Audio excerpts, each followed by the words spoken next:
ನಮಸ್ತೆ ಎಲ್ಲರಿಗೂ. ಇವತ್ತು ಸಿಂಪಲ್ ಟ್ರೆಡಿಷ್ನಲ್ ಡೆಕೋರ್ ಮಾಡೋದು ನೋಡೋಣ. ಅದಕ್ಕೆ ನಾನು ಕಾರ್ಡ್ಬೋರ್ಡ್ ಮೇಲೆ ರಂಗೋಲಿ ಬಿಡಿಸ್ತಾ ಇದ್ದೀನಿ. ಅದಕ್ಕೆ ನಾನು ಒಂದೊಂದು ಚುಕ್ಕೆ ಮಧ್ಯೆ 8-8 ಸೆಂಟಿಮೀಟರ್ ಗ್ಯಾಪ್ ಇಟ್ಟಿದ್ದೀನಿ. ಆ ಥರ 5 ಚುಕ್ಕೆ ಇಟ್ಟಿದ್ದೀನಿ ನಾನು. ಅದೇ ಥರ ನೆಕ್ಸ್ಟ್ ಲೈನಲ್ಲೂ 8-8 ಸೆಂಟಿಮೀಟರ್ ಗ್ಯಾಪಲ್ಲೇ ಮತ್ತೆ 5 ಚುಕ್ಕೆ ಇಡ್ತಾ ಇದ್ದೀನಿ ನಾನು. ಈ ಥರ 2 ಲೈನಲ್ಲಿ 5-5, ಅದರ ನೆಕ್ಸ್ಟ್ ಲೈನಲ್ಲಿ 3, ಅದರ ನೆಕ್ಸ್ಟ್ ಲೈನಲ್ಲಿ 1. ಈ ಥರ ಬಳ್ಳಿ ರಂಗೋಲಿ ಬಿಡ್ಸೋಕ್ಕೆ ನಾನು ಈ ಥರ ಮಾಡ್ತಾಯಿದ್ದೀನಿ. ಅಂದರೆ ಪಾರ್ಟಲ್ಲಿ ಮಾಡ್ತಾಯಿದ್ದೀನಿ ನಾನು. ಫುಲ್ ಅಷ್ಟು ದೊಡ್ಡ ಕಾರ್ಡ್ಬೋರ್ಡ್ ತೊಗೊಂಡು ಫುಲ್ ರಂಗೋಲಿ ಬಿಡಿಸಿ ಮಾಡೋಕ್ಕಾಗಲ್ಲ, ಕಷ್ಟ ಆಗುತ್ತೆ. ಅದಕ್ಕೆ ಪಾರ್ಟ್ ಮಾಡ್ಕೊಳ್ಳೋಣ ಅಂತ ಒಂದು ಸೈಡಿಂದ ರಂಗೋಲಿಯಲ್ಲಿ ಒಂದು ಪಾರ್ಟ್ ಮಾತ್ರ ನಾನು ಬಿಡಿಸ್ತಾ ಇರೋದಕ್ಕೆ 5ರಿಂದ 1 ಆಗಿದೆ. ಇದೇ ರಂಗೋಲಿ ನಾನು ಬಿಡಿಸ್ತಾ ಇರೋದಿಲ್ಲ, ಮೇಲೆ ಚಿತ್ರ ತೋರಿಸ್ತೀನಲ್ಲ ಅದು. ಇದು ಆ್ಯಕ್ಚುಲಿ 11ರಿಂದ 1 ಚುಕ್ಕೆ ರಂಗೋಲಿ ಇದು. ಇದನ್ನು ನಾನು ಪಾರ್ಟ್ ಮಾಡ್ಕೊಂಡಿದ್ದೀನಿ. ಅವಾಗ ನನಗೆ ಜೋಡ್ಸೋಕ್ಕೆ, ಡೆಕೋರೇಷನ್ಗೆ ಹೇಗೆ ಅದನ್ನು ಅಟ್ಯಾಚ್ ಮಾಡೋಕ್ಕೂ ಈಸಿ ಆಗುತ್ತೆ ಅಂತ ಹೇಳಿ. ಈ ಮೇಲೆ 3ರಿಂದ 1 ಚುಕ್ಕೆ ಇರುತ್ತಲ್ಲ, ಅದ್ರ ಮಧ್ಯೆ 8-8 ಸೆಂಟಿಮೀಟ್ರ್ ಗ್ಯಾಪ್ ಇರುತ್ತಲ್ಲ, ಅದ್ರ ಮಧ್ಯೆ 4-4 ಸೆಂಟಿಮೀಟ್ರಿಗೆ ಮಾರ್ಕ್ ಮಾಡ್ಕೊಂಡು ನಾನೊಂದು ಚಿಕ್ಕ ಸ್ಕ್ವೇರ್ ಹಾಕ್ಕೊಂಡಿದ್ದೀನಿ. ಈ ಥರ ಅಗಲ ಪಟ್ಟಿ ಬರಲಿ ಅಂತ ಹೇಳಿ ಅದ್ರ ಪಕ್ಕ ಲೈನ್ ಹಾಕಿ ಅಗಲ ಮಾಡ್ಕೊಂಡಿದ್ದೀನಿ. ಅಂದರೆ ಮಿಡಲಲ್ಲೂ ಸ್ವಲ್ಪ ಗ್ಯಾಪ್ ಇರಬೇಕು, ಅದೆಲ್ಲ ನಾವು ಅಂಟ್ಸೋಕ್ಕೆ, ಉಲ್ಲನ್ ಅಂಟ್ಸೋಕ್ಕೆ. ಅದಕ್ಕೆ ನೋಡ್ಕೊಂಡು ನಾನು ಗ್ಯಾಪ್ ಎಷ್ಟು ಬೇಕು ನೋಡಿ ಮೆಜರ್ ಮಾಡಿ ಬಿಡಿಸ್ಕೊಂಡಿದ್ದೀನಿ. ಇಲ್ಲ ರಂಗೋಲಿಯಲ್ಲಿ ಎಕ್ಸ್ಪರ್ಟ್ ಇರೋರು ಚೆನ್ನಾಗಿ ಬರುತ್ತೆ ಅಂತ ಅನ್ನೋರೆಲ್ಲ ಏನು ಕೈಯಿಂದನೇ ಬಿಡಿಸ್ಕೋಬೋದು, ಇಲ್ಲ ಡೈರೆಕ್ಟ್ ಪೇಂಟಿಂದನೇ ಅಗ್ಲಕ್ಕೆ ಮಾಡಿದ್ರೆ ಅಗಲ ಆಗೋಗುತ್ತೆ.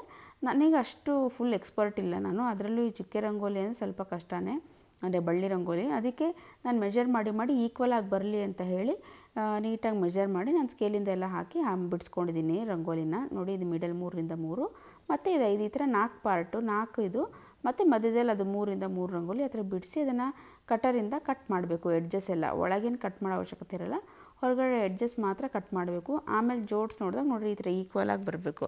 ಒಳಗೆ ಮಿಡಲ್ ಪಾರ್ಟ್ ಚಿಕ್ಕದು ಬಿಡಿಸಿದ್ರೆ ಮಧ್ಯ ಗ್ಯಾಪ್ ಜಾಸ್ತಿ ಬರುತ್ತೆ. ಆಮೇಲೆ ಈ ಥರ ಗೋಲ್ಡ್ ಪೇಂಟ್ ತೊಗೊಂಡು ಅದನ್ನು ಎಲ್ಲಿ ಬಿಟ್ಟಿರ್ತೀನೋ, ಇದು ಅಂದರೆ ಪಟ್ಟಿ ಮಾಡಿರ್ತೀವೋ ಅಲ್ಲಿಗೆಲ್ಲ ಗೋಲ್ಡ್ ಪೇಂಟ್ ಮಾಡಬೇಕು. ಈ ಥರ ರಂಗೋಲಿ ಚೆನ್ನಾಗಿರೋರು ಈ ಥರ ಡೈರೆಕ್ಟ್ ಪೇಂಟಿಂದನೇ ಹಿಂಗೆ ಬಿಡಿಸ್ಬಿಡ್ಬೋದು. ಬಟ್ ಎಲ್ಲ ಕರೆಕ್ಟಾಗಿ ಬರಲಿ ಅಂದರೆ ಸ್ವಲ್ಪ ಮೆಜರ್ ಮಾಡ್ಕೊಂಡು ಮಾಡಿದ್ರೆ ಈಕ್ವಲ್ ಆಗಿ ಎಲ್ಲ ಚೆನ್ನಾಗಿ ಬರುತ್ತೆ. ಈ ಮಿಡಲ್ ಗ್ಯಾಪಲ್ಲಿ ಈ ಥರ ಫೆದರ್ ಉಲ್ಲನ್ ತೊಗೊಂಡು ಸ್ಟಿಕ್ ಮಾಡಬೇಕು ಅಷ್ಟೇ. ಇದು ತುಂಬ ಸಿಂಪಲ್ ಇದೆ, ಬಟ್ ಏನಂದರೆ ರಂಗೋಲಿ ಬಿಡಿಸೋದೇ ಟೈಮ್ ಹಿಡಿಯೋದು. ಈ ಥರ ಎಲ್ಲ ಗಮ್ ಹಾಕಿ ಮಧ್ಯದಲ್ಲಿ ನೀಟಾಗಿ ಅಂಟ್ಸ್ಕೊತ ಹೋಗ್ಬೇಕು ನಮಗೆ ಇಷ್ಟ ಬಂದಿರೋ ಕಲರಿಂದ. ಸ್ವಲ್ಪ ಡಾರ್ಕ್ ಕಲರಿಂದ ಹಾಕಿದ್ರೆ ಆ ಗೋಲ್ಡ್ ಕಲರ್ ಲೈನ್ ಎದ್ದು ಕಾಣುತ್ತೆ, ಲೈಟ್ ಕಲರ್ಸ್ ಹಾಕಿದ್ರೆ ಅಷ್ಟು ಎದ್ದು ಕಾಣಲ್ಲ. ಸೊ ಡಾರ್ಕ್ ಕಲರ್ ಚೂಸ್ ಮಾಡಿದ್ರೆ ಒಳ್ಳೆಯದು ಉಲ್ಲನ್ನು. ಇದಾದಮೇಲೆ ಕಂಪ್ಲೀಟ್ ಆದಮೇಲೆ ಈ ಥರ ಕಾಣುತ್ತೆ ಫುಲ್ ರಂಗೋಲಿ. ಇವಾಗ ಈ ರಂಗೋಲಿ ಮ್ಯಾಟ್ನ ಡೆಕೋರೇಷನ್ ಪರ್ಪಸ್ಗೆ ಹೇಗೆ ಯೂಸ್ ಮಾಡೋದು ಅಂತ ಹೇಳಿ ತೋರಿಸ್ತಾ ಇದ್ದೀನಿ.